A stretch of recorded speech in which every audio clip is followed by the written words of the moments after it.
Hi everyone, Lisa Haven here. Well, a lot of you have been asking me about the government shutdown. What's going on? What is the details that are involved in that? And I've got a ton of information that I want to share. I even want to call the White House comment line. They have a switchboard that you can call because the message that they have to play on that is phenomenal. But it talks about the Democrats holding the government hostage. I'll play that for you in a moment. But as it sits, we know that the vote yesterday on Sunday went south. Nothing went through, and they are scheduled to revote to open it at noon today, the 22nd, Monday. So that's going to come after this video. So whether or not it's been opened, right now it's closed, but they have another vote coming in just an hour or so, probably by the time I put up this video. But that being said, let me just share a couple of facts with you on what's going down. Well, for starters, there has only been 19 government shutdowns since 1976. That's not a whole lot when you take it into consideration since 1976, 19 times. Now, most of those have been just over a weekend period, so not really long ones. However, there have obviously been longer ones. Now, more recently, let's think of some. There's two that have occurred under the Clinton administration in the winter of 1995 and in 1996. Former President Bill Clinton and the Republican Congress were at odds with each other and shut down the government for a total of 26 days. Now, that was under Clinton. I am happy right now that his wife is not up there, if you get my drift. Also, it occurred under the Obama administration in 2013 when a stalemate between the House and Senate led to a 16-day hiatus. So that's another one. And here we have President Trump, and we've got another shutdown so far lasting just a couple of days. Now, let me play for you.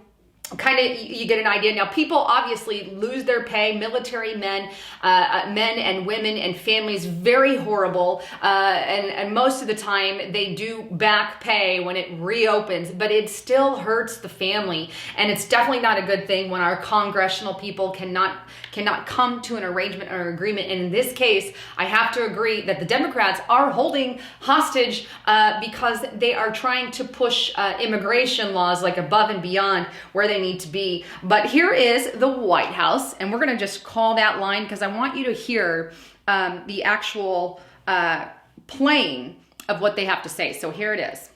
Thank you for calling the White House comment line. Thank you for calling the White House. Unfortunately, we cannot answer your call today because congressional Democrats are holding government funding, including funding for our troops and other national security priorities, hostage to an unrelated immigration debate. Due to this obstruction, the government is shut down.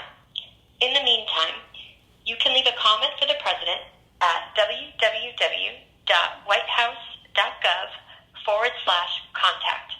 We look forward to taking your calls as soon as the government reopens.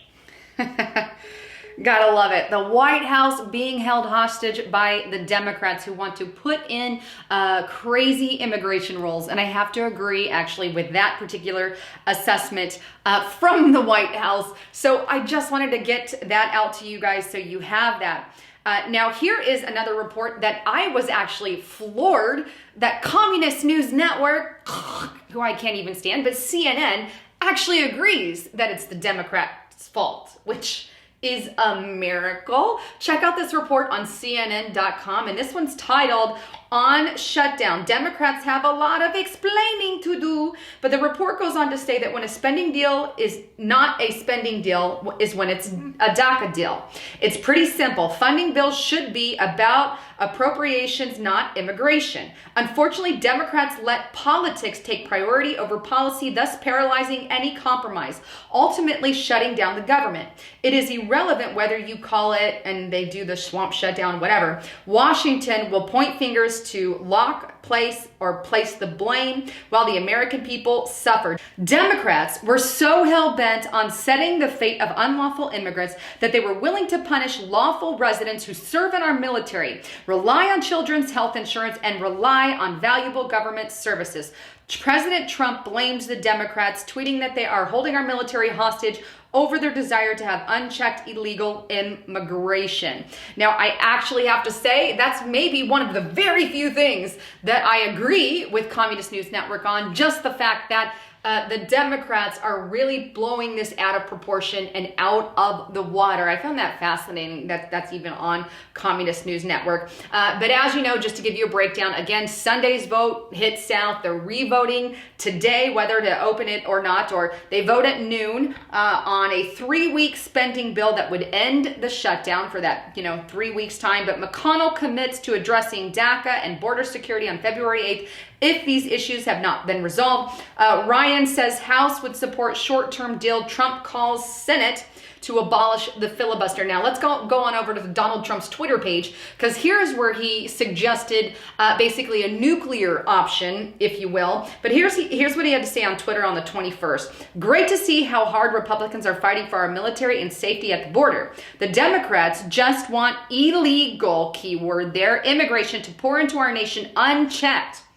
If the stalemate continues, Republicans should go to 51% nuclear option and vote on real long-term budget, no CRs. Basically, he's saying majority vote rules instead of your 60. If you've got 51%, you're good to go, that nuclear option. And he's asking them to do that. Obviously, that has not been done at this time. Now, here's a few more things that Donald Trump had to say this morning on his Twitter page. And I quote, Democrats have shut down our government in the interest of their far left base. They don't want to do it, but they are powerless. He also stated, the Democrats are turning down services and security for citizens in favor of services and security for non-citizens. Not good at all. And I agree. Let's take care of the people here in America. Take care of our military. Don't shut that down and close down the pockets. It's not fair because the Democrats want some kind of option on immigration. Now, I'm all for legal immigration. I think we should absolutely have that. And look, Donald Trump has even stated the ones who are here that have a job, that are contributing to society, that are already established, make them citizens. I agree with that. If they're here, they're established, they're working, let's put them as part of our payroll, and they can pay taxes like the rest of us. Where we take issue, and a lot of people, is when they get handouts, they come here, and we have to pay for that when the American people aren't even getting that. I know I have my own business that I run here, and in order to get decent healthcare, well, it's very, very rough. So just a lot of things to think about with that. Anyhow, wanted to bring you my assessment on that. I'd love to get your comments on it. Please don't forget to check out my partner at virtualshield.com/Lisa Haven, and make sure you're on that IP scrambler, because it's none of anybody's business what you're looking at on the internet. Anyhow, I'm Lisa Haven, signing out.